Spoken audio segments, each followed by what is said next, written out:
they didn't put it close to here. But I want to answer your questions, and if I got to be late there, that's just the way it is. I see Greg Henry walking in. He's going to be the next senator down here. Greg, thanks for what you're doing. Back there. Thank you for coming, sir. I appreciate you being here. I appreciate Randall being here and everybody else. I don't know if I'm missing anybody else. I don't mean to. But anybody got any questions I can answer, please fire away. Yes, ma'am. How significant do you think the debates are going to be? I think the debates are going to be really big. Go back and if y'all study history, the closest thing economically that we have to compare is the Carter years. Carter was up 16 prior to the conventions. He was up 8 in October, and he got blasted. I really think we're setting up for that kind of thing if we go do our part, because their voters are not excited. They're just not excited. They ran people across that stage talking about pro-choice and women's issues, and they're good at segmenting people. They want to split you up. Any kind of organization, they want to split that up and make it about some segment. That means they're playing defense. I think the debates matter for that 4 or 5% in the middle. This is going to be tight. But I tell you, I believe you'll see them pull their money out of North Carolina soon. They'll admit they can't win there. We'll move assets to Virginia. Florida's going to be razor thin. I think we win because I believe what Ryan's doing, going right at them on the Medicare issue, is working. All the numbers show that. Ignore the national polls that are done with a bent toward more Democrats. Look at the statewide polls in the states that matter. Yes, ma'am.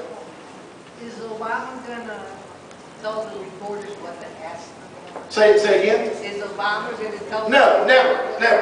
No, take that out of your mind. And you know what? They're going to look at it and go, oh yeah, how smart that was. Yes, ma'am. One thing, at the RNC convention, they had a platform for voting on the issue of delegate Rules Committee. That was Rules Committee. What was wrong with that? Now, let me give you a quick rundown of that. First, let me tell you, you can tell people at Ashford, we now have the most conservative platform the Republican Party has ever put forward. Ms. Joyce can tell you, we were there. Our platform representatives strengthened language on school choice, they strengthened language on marriage, on pro-life, and on taxation issues. What you're asking about is the rules situation. Some DC insiders tried to push some new rules. That's what happened. There were 3 of them. And y'all can tell people that wonder about this, we led the fight. It wasn't a Romney thing, it wasn't an opposition thing, it was people who've been around this game a long time that wanted to rig up the rules. That's what happened. First rule had to do with being able to disavow delegates. I hated that. A candidate could say, if you weren't going to vote for this candidate, and even though the candidate won, they could disavow it. Well, we got them to kill that over about a day-and-a-half conversation. Second thing, which I think hurts us, is a proportionality. They took away the proportionality penalty for states that move. Now, let me back up a little bit, because in the rules meeting at the RNC the week before, we did get it so that if somebody jumps the counter again, they don't just go to half delegates, they go to 9 total delegates. That's a big deterrent for a Florida, okay? Now, the language says jump the carve-out states.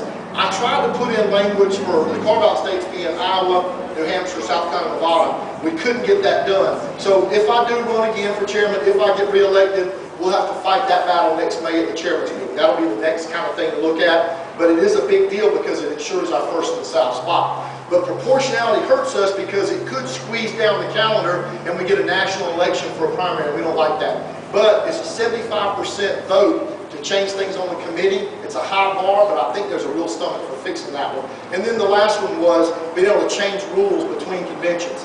I didn't like that, but I didn't think it was a big hill to die for. And they raised it from a 2/3 to a 75%, which is, that's near dang impossible to get done. You can't get 75%. I can't get 75% vote in my house every day. Where do you want to eat? I don't know. What do you want to fix? I don't know. And so 75% is a pretty high bar. Anybody else?